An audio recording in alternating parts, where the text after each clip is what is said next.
Get out. The VIP room is not for people like you. The receptionist sneered. This is the last time I will repeat myself, the young white male receptionist said to the black man ready to check into his reserved room.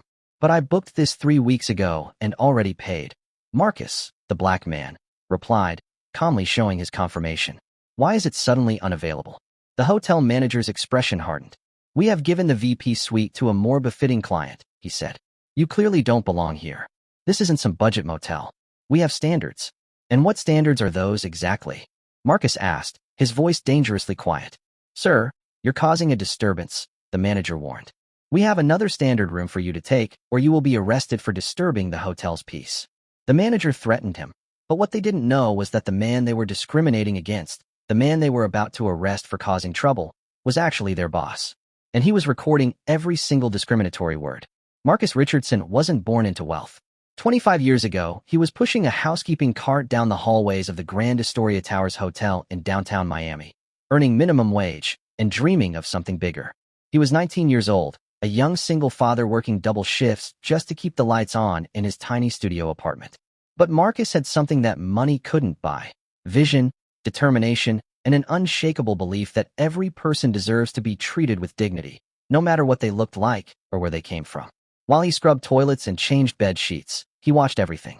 He studied how the hotel operated, how guests were treated, and most importantly, how certain guests were treated better than others based on nothing more than their appearance or the color of their skin. He saw wealthy white guests getting upgraded to suites they hadn't paid for, while black families with reservations were told there were complications with their bookings. He witnessed staff members laughing behind closed doors about guests who didn't belong in their establishment. And every single instance of discrimination he witnessed fueled his determination to one day change the entire industry. Marcus didn't just work at that hotel, he studied it. During his breaks, he would sit in the employee cafeteria with hospitality textbooks he borrowed from the library. He learned about hotel management, customer service excellence, and, most importantly, the financial side of the business. While other employees complained about difficult guests, Marcus was calculating occupancy rates and profit margins in his head. After 3 years of working every available shift, Marcus had saved enough money to enroll in night classes at the local community college. He studied business administration while working full-time. By the time Marcus graduated with his business degree, he had already identified the biggest problem in the hotel industry. Most establishments focused on profit over people, leading to the exact kind of discrimination he had witnessed firsthand. He knew there was a better way, a more profitable way to run hotels.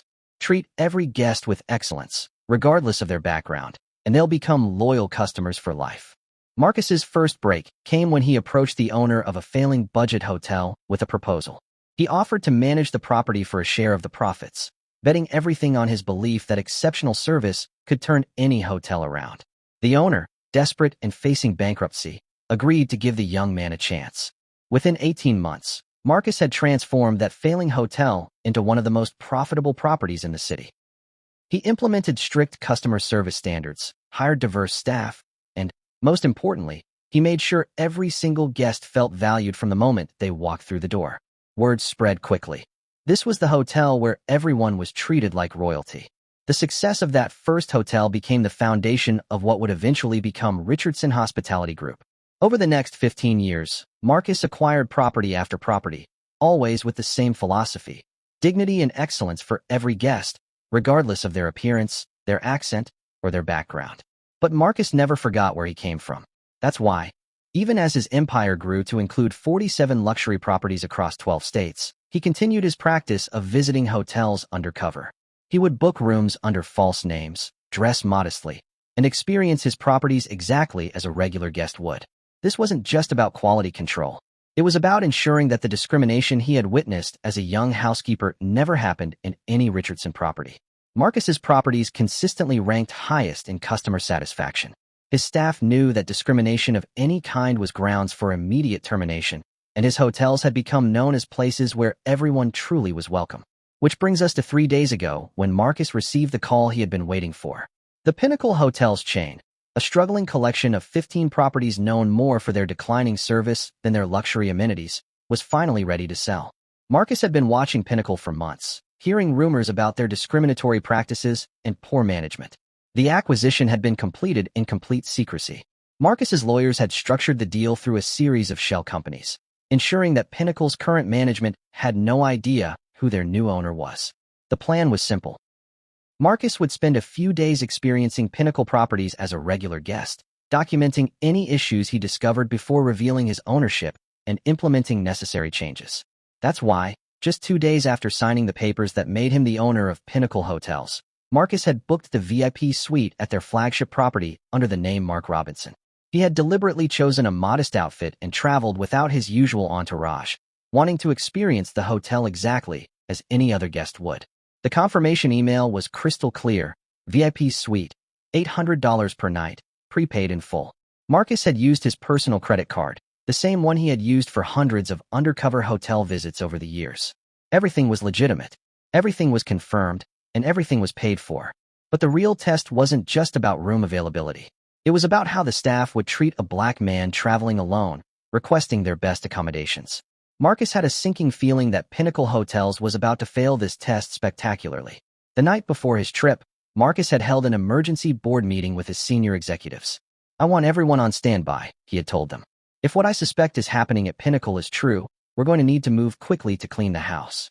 Tina, his executive assistant, had prepared detailed files on every Pinnacle employee, from management down to housekeeping staff. Devin had assembled a team of Richardson's best managers, ready to step in if immediate changes were needed. Marcus's legal team had prepared termination papers and discrimination lawsuits, just in case. "Are you sure you want to do this undercover?" Tina had asked during their final planning session. "We could just walk in, announce the acquisition, and start implementing changes immediately." Marcus had shaken his head firmly.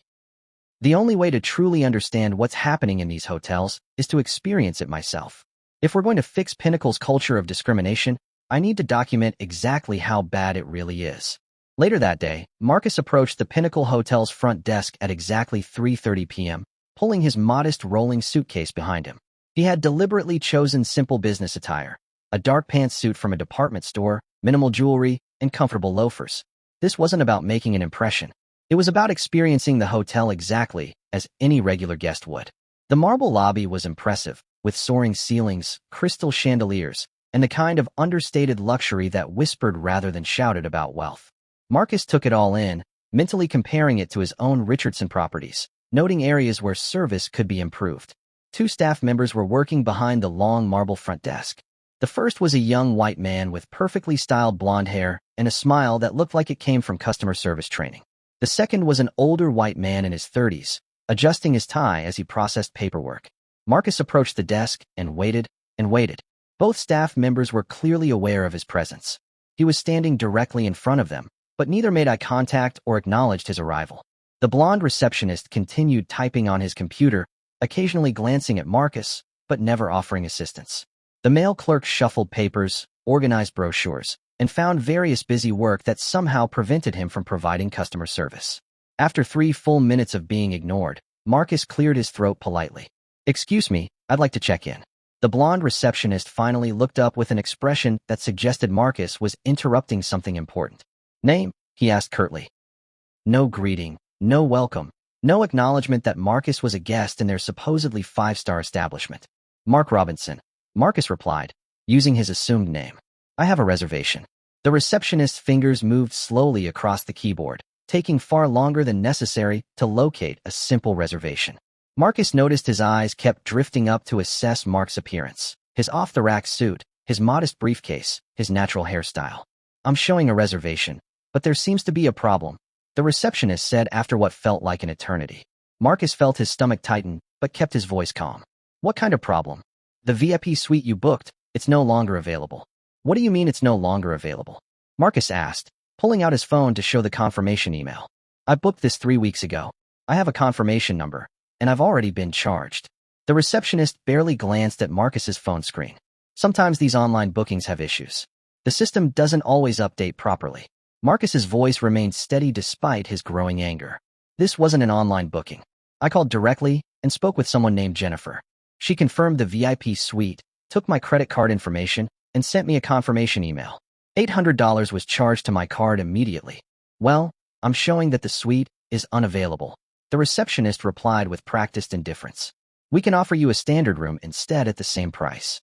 "I paid for the VIP suite." That would be the same rate. Yes.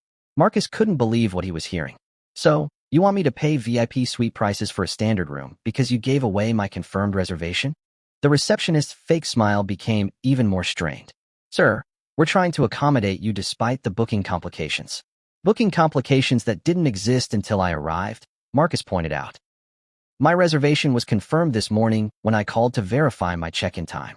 That's when the older male clerk looked up from his paperwork, his expression making it clear that he found Mark's persistence annoying. Sir, the hotel management reserves the right to modify reservations based on operational needs. Marcus felt the familiar burn of discrimination but maintained his composure.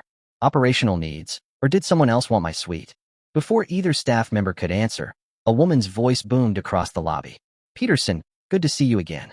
Marcus watched as both staff members' demeanor transformed instantly. The blonde receptionist's fake smile became genuine.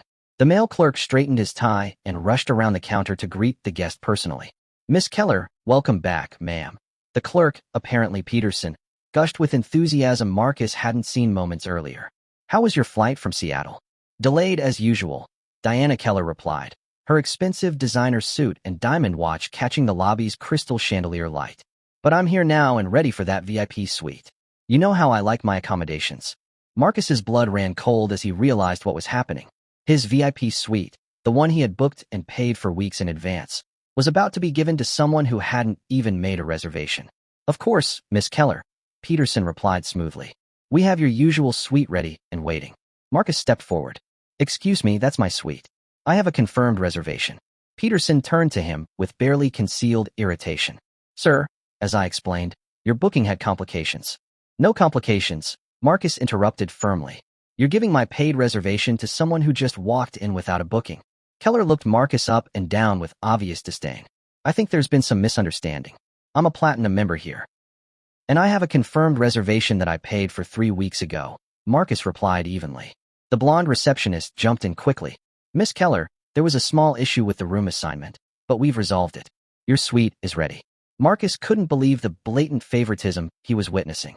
So, let me understand this correctly. You're canceling my confirmed, paid reservation to give my room to someone who doesn't even have a booking. Peterson's patience was clearly exhausted. Sir, Miss Keller is one of our most valued guests. We always ensure her comfort and satisfaction. And I'm not valued because... The question hung in the air like a challenge. Both staff members looked uncomfortable, realizing they were about to say something that could get them in legal trouble. Keller had no such hesitation. Because some guests are more important than others, she said bluntly. I spend serious money here. I bring corporate groups. I have relationships with the management. Marcus felt his phone buzzing, probably Tina checking on his status, but he ignored it. This was exactly the kind of discrimination he had suspected was happening at Pinnacle hotels. So, my confirmed reservation means nothing because Miss Keller spends more money? That's how business works, Peterson replied with a shrug that made Marcus want to fire him immediately. But then Keller made the mistake that would ultimately destroy her relationship with every Richardson property nationwide. She reached into her handbag and pulled out a thick wad of $100 bills. Peterson, I think we can make this work for everyone, Keller said, peeling off several bills and sliding them across the marble counter while maintaining direct eye contact with Marcus. I'm sure there's a way to ensure I get proper accommodations. Marcus watched in shock as Peterson's hand immediately covered the money, making it disappear beneath the counter with practiced efficiency. Miss Keller, I think we can definitely work something out, Peterson said, his voice now warm with the enthusiasm that only cash bribes could inspire. The blonde receptionist turned back to Marcus with renewed confidence.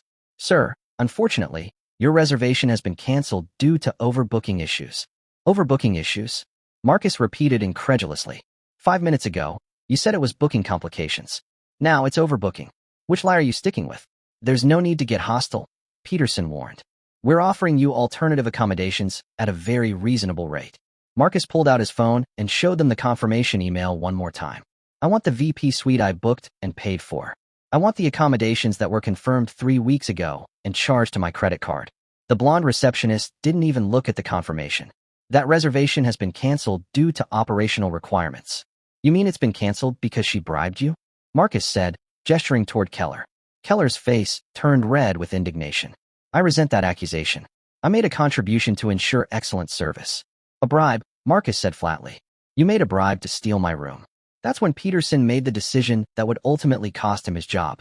Instead of trying to resolve the situation professionally, instead of honoring Marcus's legitimate reservation, instead of recognizing the discrimination happening right in front of him, he chose to escalate. Sir, if you continue making accusations and causing disruptions in our lobby, I'm going to have to call security, Peterson threatened, his hand moving toward his radio. Marcus looked around the lobby and realized that other guests were watching this confrontation unfold. Some were clearly uncomfortable with what they were witnessing. Others seemed to approve of how the difficult guest was being handled. But what none of them knew, not Peterson, not the blonde receptionist, not Diana Keller, not the guests filming with their phones, was that the man being denied his reservation owned the building they were standing in. The guest they were discriminating against employed every person behind that front desk. The customer they were trying to force out was about to force all of them out of their careers. Marcus Richardson had just witnessed enough discrimination to justify firing the entire front desk staff. But first, he needed to document every single word, every bribe, every moment of the systematic racism that was about to cost Pinnacle Hotels everything. The man they thought they could intimidate was about to become their worst nightmare. Within seconds of Peterson reaching for his radio, 2 large security guards appeared in the lobby, as if they had been waiting for this exact moment. Marcus noticed how quickly they responded, almost like they had dealt with situations like this before, situations involving guests who didn't belong. We have a situation at the front desk. Peterson spoke into his radio, his voice loud enough for the entire lobby to hear. Guest refusing to comply with hotel policy. The first security guard, a tall woman with military bearing, approached Marcus with her hand resting on her radio. Sir, I'm going to need you to step back from the counter. Marcus held up his phone, showing the confirmation email clearly visible on the screen. Officer, I have a confirmed reservation for the VIP suite. I paid $800 3 weeks ago. Here's my confirmation number. Here's my payment receipt. The security guard barely glanced at his phone. Sir, the hotel management has the right to modify reservations as they see fit. Modify?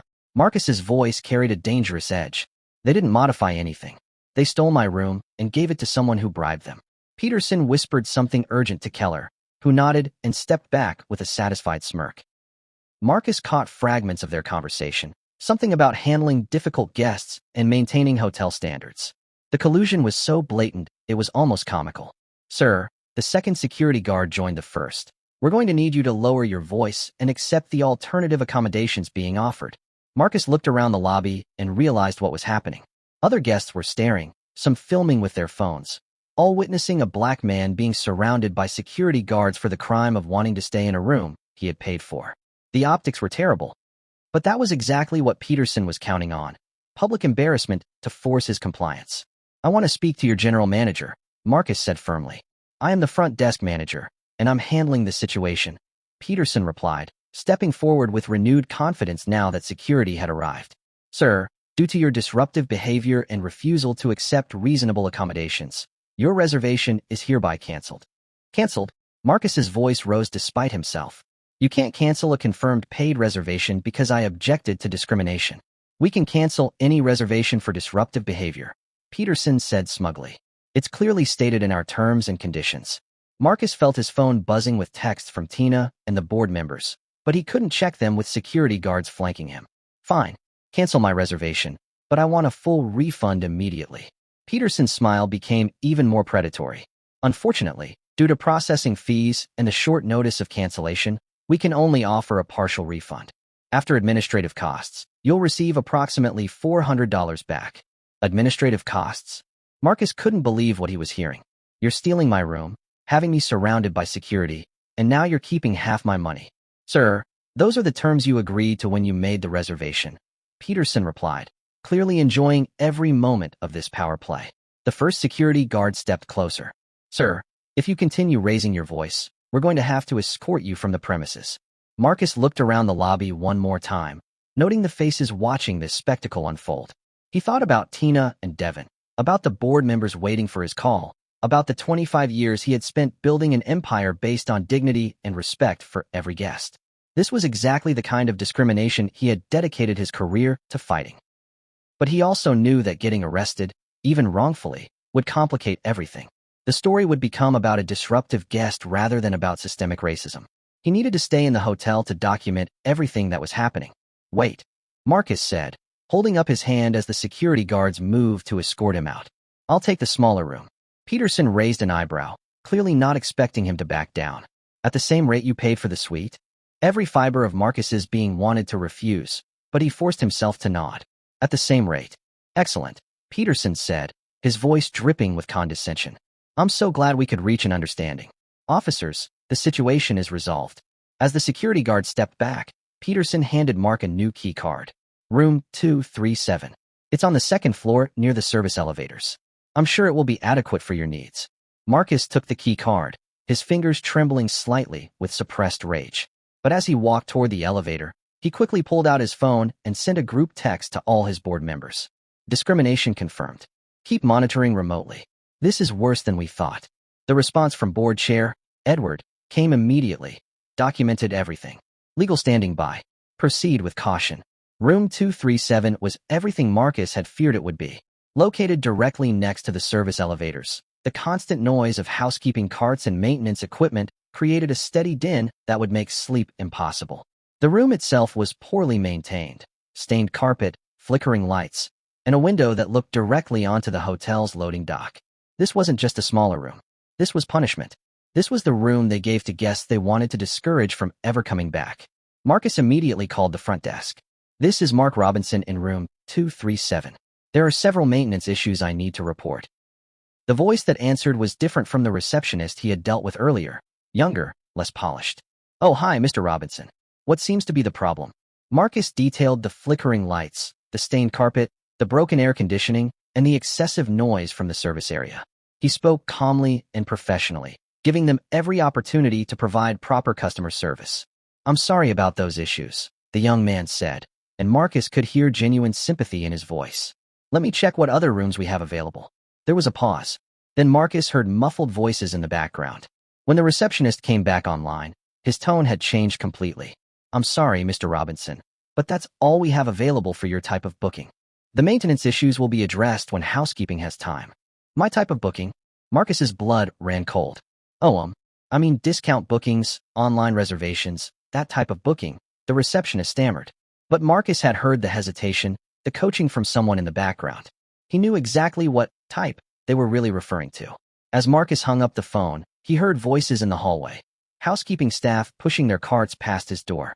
What he heard next made him grab his phone to start recording. Did you see the commotion in the lobby earlier? One voice said.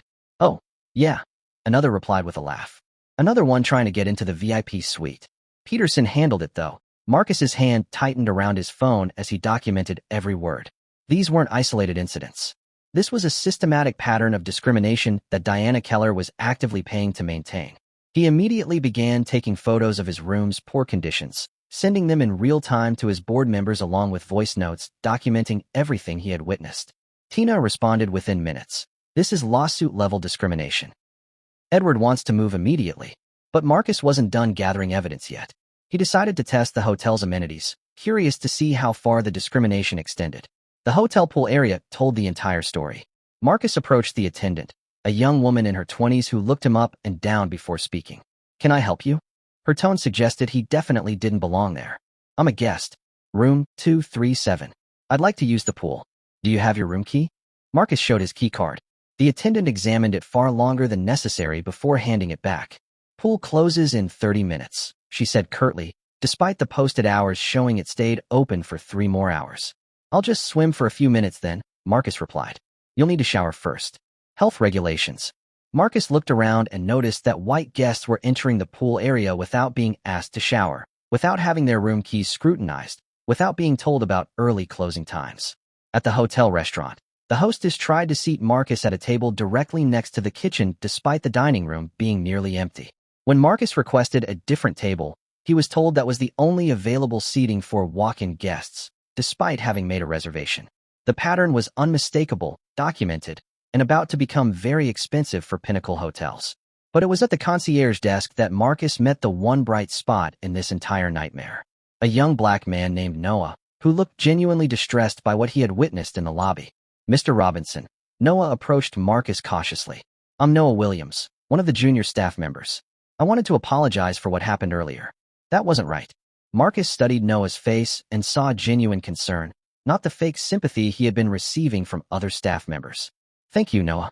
I appreciate that. I've worked here for 2 years, Noah continued, looking around nervously to make sure no managers were watching. And I've seen this happen before. It's not right, and I'm sorry you had to experience it. How often does this happen? Marcus asked quietly. Noah hesitated, clearly torn between loyalty to his job and his conscience. More often than it should. Miss Keller, she has arrangements with management, and some guests get treated differently than others. Marcus felt his phone buzzing with an incoming video call from Edward. Noah, thank you for your honesty. That means more than you know. As Noah walked away, Marcus answered the video call from his board chair. Edward Patterson was a distinguished man in his 60s who had been Marcus's mentor in the corporate world and now served as chairman of Richardson Hospitality Group's board. Marcus, show me the room, Edward said without preamble. Marcus walked around the room, pointing his phone camera at the stained carpet, the flickering lights, the view of the loading dock, and the constant noise from the service elevators. $800 for this. Edward's voice was ice-cold with fury. $800 that I'm not getting refunded because of processing fees, Marcus replied. Edward, this isn't just poor customer service. This is systematic discrimination that goes right to the top of their management structure. I've been listening to your voice messages and watching your text updates, Edward said. Marcus, this is actionable. We have everything we need for a discrimination lawsuit that will shut this place down. Not yet, Marcus replied firmly. I want to document everything. I want it to be so overwhelming that there's no way they can deny it or claim it was isolated incidents. Edward nodded slowly. How much more evidence do you need? Marcus looked around his punishment room, thinking about Keller's smug face, Peterson's cruel smile, and the systematic way every staff member had participated in his discrimination. Give me until tomorrow morning, Marcus said. I want to see how far this goes. And Edward, I want you to prepare termination letters for everyone involved. When I reveal who I am, I want them gone immediately. Consider it done, Edward replied. Marcus, be careful, and remember, you're not just documenting discrimination anymore. You're building a case that's going to change this entire company. As Marcus ended the video call, he realized he wasn't just staying in a substandard room anymore. He was sitting in the center of what would soon become the most expensive discrimination lawsuit in hospitality history. And tomorrow morning, every person who had participated in his humiliation was going to learn exactly who they had been discriminating against. The man they had tried to force out of his own hotel was about to force all of them out of their jobs. The next morning, Marcus decided to test just how far the discrimination would go. He had spent a sleepless night in his punishment room, listening to service elevators and documenting every detail of his experience. Now, with his original VP suite booking confirmation still valid on his phone, he was going to see if he could access the executive lounge that came with his reservation. The executive lounge was located on the 15th floor, a luxurious space with panoramic city views, complimentary breakfast, and evening cocktails. Marcus's original booking included full access to this area. He had the email confirmation to prove it. As the elevator doors opened on the 15th floor, Marcus could hear laughter and conversation echoing from the lounge. He approached the entrance where a staff member in a crisp uniform stood guard like a sentry protecting exclusive territory. Good morning, Marcus said politely, showing his phone screen.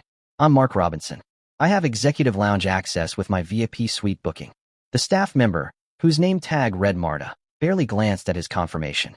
I'm sorry, sir, but this area is for VIP guests only. I am a VIP guest, Marcus replied, keeping his voice level. I booked the VIP suite. Here's my confirmation showing lounge access is included. Marta looked uncomfortable, glancing over her shoulder toward the lounge interior. Sir, I'm going to need to check with management about your access. That's when Marcus heard a familiar laugh from inside the lounge, Diana Keller's voice, booming with confidence and entitlement.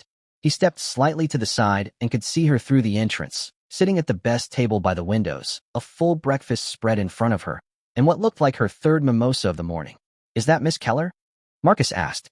Marta's entire demeanor changed at the mention of Keller's name. Miss Keller is one of our most valued guests. She has permanent executive lounge privileges. And I have executive lounge privileges that I paid for, Marcus replied. So why can't I enter? Before Marta could answer, 2 security guards appeared in the hallway, the same ones from the lobby confrontation the day before. Marcus hadn't called for security, which meant someone had been watching his movements and had summoned them preemptively. Sir, we're going to need you to step away from the lounge entrance, the first guard said. Why? I have legitimate access. Miss Keller has requested no disturbances during her breakfast meeting, the second guard explained, as if that somehow trumped Mark's paid reservation. Marcus felt his blood pressure rising. Miss Keller has requested, so one guest can ban another guest from accessing amenities they paid for. Sir, we need to keep our VIP guests comfortable, Marta said weakly. I am a VIP guest. Marcus's voice finally rose above his carefully controlled calm. I paid for VIP access. I have the confirmation right here. Through the lounge entrance, he could see Keller turn toward the commotion. When she spotted Marcus, her face broke into a satisfied smirk. She raised her mimosa glass in a mock toast, clearly enjoying the spectacle of his being denied access to the space she was occupying, the space he had actually paid for. The security guards moved closer, effectively blocking any chance Marcus had of entering the lounge. Sir, if you continue causing a disturbance, we'll have to escort you back to your room. Marcus looked at Keller's smirking face, at the security guards treating him like a criminal, at Marta, who couldn't meet his eyes because she knew this was wrong. In that moment, he made a decision that would change everything. I need to make a phone call, Marcus said quietly. He walked to a quiet corner of the hallway, far enough from the guards and staff to speak privately, but close enough that Keller could still see him through the lounge windows. He dialed the conference line that connected directly to Richardson Hospitality Group's boardroom. Emergency board meeting now, Marcus said when Edward answered. Get everyone on the line immediately. Within 2 minutes, he had all 7 board members on a conference call, including Edward, Jonathan, Tina, and the company's legal counsel. Marcus, what's happening? Edward's voice was tense with concern. I've seen enough, Marcus said, his voice carrying a tone his board members had learned to recognize, the tone that meant someone was about to lose their job. It's worse than we thought. This isn't just individual discrimination. This is systematic, institutionalized racism that goes from the top down. He quickly summarized the executive lounge incident, Keller's smirking reaction, and the pattern of discrimination he had documented over the past 18 hours. They're not just denying me access to amenities I paid for, Marcus continued.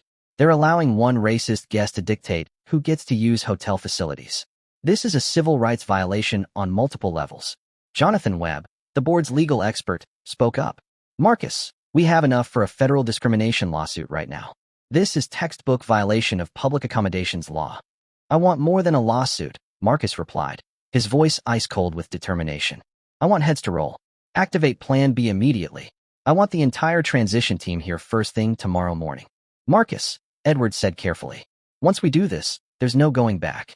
Every employee involved in this discrimination will be terminated. The media attention will be massive. Good, Marcus said firmly. I want it to be massive. I want this to be a warning to every hotel in America that this kind of discrimination will cost you everything. Tina's voice came through the phone. Marcus, I can have the entire transition team in place by morning. New management, legal documentation, everything. Do it, Marcus ordered. And Tina, I want Diana Keller's platinum status revoked and a lifetime ban from all Richardson properties. If she wants to buy her way into VIP treatment, she can do it somewhere else. Consider it done. Tina replied with obvious satisfaction. Edward's voice was firm with resolve. Marcus, the board unanimously supports whatever action you want to take. This ends tomorrow. After ending the call, Marcus walked back toward the elevator, passing the executive lounge where Keller was still holding court. Their eyes met through the glass, and Marcus gave her a smile that made her own smirk falter slightly. She had no idea that the man she was discriminating against had just ordered her permanent banishment from an empire of 47 luxury hotels. But Marcus wasn't done documenting the discrimination yet.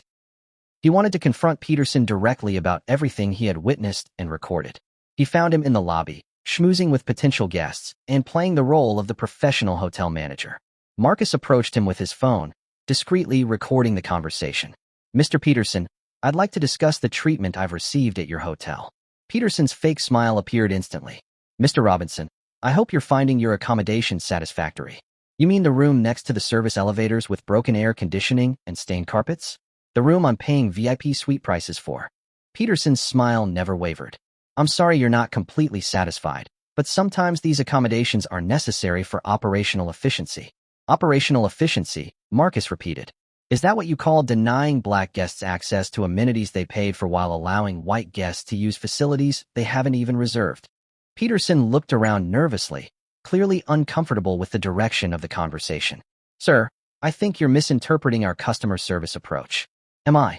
Marcus pulled out his phone, showing the recording of the staff joking about Keller paying to keep certain people out of good room miss. Because your own employees are on record discussing how Miss Keller bribed staff to maintain discriminatory policies. Peterson's face went pale. That recording was made without consent. In a public area of a public accommodation, Marcus interrupted. Perfectly legal, just like it's legal for me to document the systematic discrimination happening in this hotel.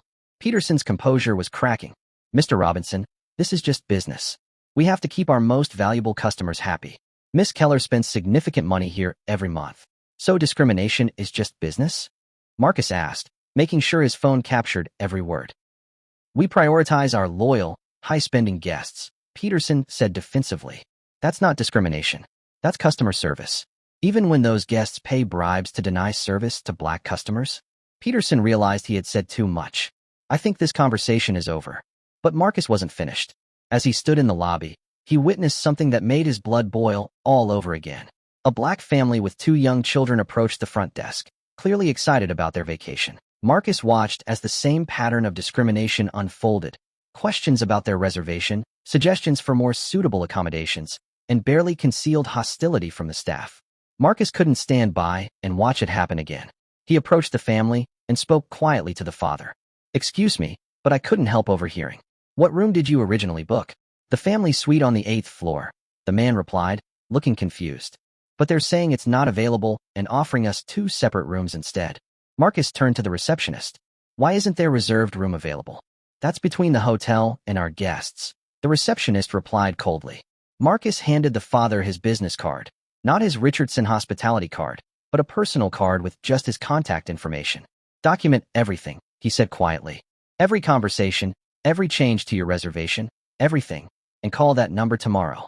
Peterson appeared beside Marcus like a shark sensing blood in the water. Mr. Robinson, I'm going to have to ask you to stop interfering with our guest relations. I'm not interfering, Marcus replied calmly. I'm advising fellow guests of their rights. If you continue disrupting hotel operations, I'll have you removed from the property entirely, Peterson threatened, his voice loud enough for the entire lobby to hear. Marcus looked around at the other guests watching this confrontation, at the black family being denied proper accommodations, at the systematic discrimination happening in broad daylight. Tomorrow, Peterson would learn that threatening to remove the hotel's owner from her own property was a career-ending mistake. As Marcus walked away from the confrontation, Noah approached him nervously. The young staff member looked around to make sure no managers were watching before speaking in a low voice. Mr. Robinson, I need to tell you something, Noah whispered.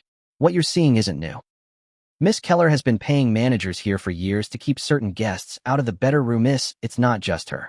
There are several regular guests who have these arrangements. Marcus felt his heart racing as Noah confirmed what he had suspected. How long has this been going on? Since before I started working here 2 years ago, Noah replied. The managers call it maintaining clientele standards, but everyone knows what it really means. Some of us have complained to corporate, but nothing ever changes. Marcus pulled out his phone and called the Richardson legal counsel directly. When attorney Jennifer Chin answered, Marcus didn't waste time with pleasantries. Jennifer, it's Marcus. I need termination papers prepared for James Peterson, front desk manager at Pinnacle Flagship Property. I also need a full investigation into systematic discrimination practices across all Pinnacle locations. Marcus, what grounds? Documented discrimination, accepting bribes to deny service to minority guests, and threatening to remove paying customers from the property for objecting to racist treatment.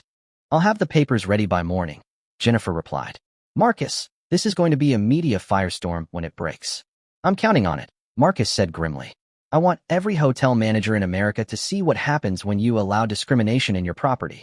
As Marcus hung up the phone, he realized that tomorrow wouldn't just be about revealing his identity and firing discriminatory staff. Tomorrow would be about sending a message to the entire hospitality industry that the days of subtle racism and discriminatory policies were over. The man they had tried to humiliate was about to humiliate them in front of the entire country. And every minute of discrimination they had put him through was about to cost them everything they had worked for. But first, Marcus had one more night to endure in his punishment room, listening to service elevators and planning the corporate reckoning that would change Pinnacle hotels forever. The next morning at 8:47 a.m., everything changed. Marcus woke up to a text message that would transform the hotel forever. All members in position, legal team ready. It's showtime. 7 black SUVs had been positioned around the hotel since dawn. Board members and corporate attorneys were entering through different entrances. Edward through the main lobby, Jonathan through the parking garage, Tina through the side entrance. Each arrival was timed perfectly. Diana Keller noticed the first SUV from the executive lounge, then the second, then the third. Her coffee cup paused halfway to her lips as she watched seriously looking people in expensive suits entering from multiple directions. Something was very wrong. Keller rushed to the lobby where Peterson was frantically trying to figure out why corporate-looking people were suddenly in his hotel. What's going on? Who are all these people? Marcus emerged from the elevator, calm and composed despite his night in the punishment room. You. Keller pointed at Marcus, her voice shaking. This is your doing. Whatever you think you're doing won't work. I practically own this place. Marcus smiled serenely. You own this place? That's interesting. The hotel's PA system crackled. All staff, report to the grand ballroom immediately for an emergency meeting. This is mandatory. Peterson looked panicked. I didn't call any meeting. Who authorized this? Marcus checked his phone. You're about to find out. The ballroom filled with confused employees. Marcus's board members positioned themselves throughout the room. Peterson tried to block Marcus from entering. This meeting is for employees only, Peterson insisted. Edward stepped forward with unmistakable authority. He most certainly belongs here. Corporate lawyer Jennifer Chun took the microphone as Marcus walked to the stage. Ladies and gentlemen, Pinnacle Hotels has been acquired by Richardson Hospitality Group. The room erupted in shocked whispers. The new owner is here with us today, Jennifer continued. Marcus stepped to the microphone. The room fell silent as staff recognized the guest they had discriminated against. My name is Marcus Richardson. I am the founder and CEO of Richardson Hospitality Group. I recently bought and own this hotel and employ every person in this room. Peterson's face went green. Keller's coffee cup shattered on the floor. For 2 days, I experienced systematic discrimination that violates federal law, Marcus continued. Security footage began playing, showing Keller's bribes, Peterson's threats, and Mark's mistreatment. This ends today. Board member Jonathan announced. Mr. Peterson, your employment is terminated immediately. Edward stepped forward with termination papers. She called out more names. Marta from the executive lounge, David from the front desk, Robert from security. Each received pink slips for participating in discrimination. Keller tried to slip away, but Marcus's voice stopped her. Miss Keller, we need to discuss your platinum status. Edward handed her a document. You're permanently banned from all 47 Richardson properties nationwide. You can't do that. Keller sputtered. You bribed staff to discriminate against minority guests, Marcus replied calmly. I have footage of everything. I'm shutting down this hotel for 6 months, and afterward, we will reform it. Marcus turned to the remaining staff. Every guest will be treated with dignity, regardless of race or appearance. Discrimination results in immediate termination. He gestured to Noah. Noah Williams is entering our management training program immediately. Noah's eyes filled with tears of gratitude. This hotel will become a place where everyone is truly welcome, Marcus concluded. Marcus finally checked into the presidential suite, escorted by his board of directors. The room he should have received 2 days earlier. 6 months later, Noah had been promoted to assistant general manager. Customer satisfaction reached record highs, and revenue increased 30%. The transformation was complete. Marcus's story proves that discrimination isn't just morally wrong, it's bad for business.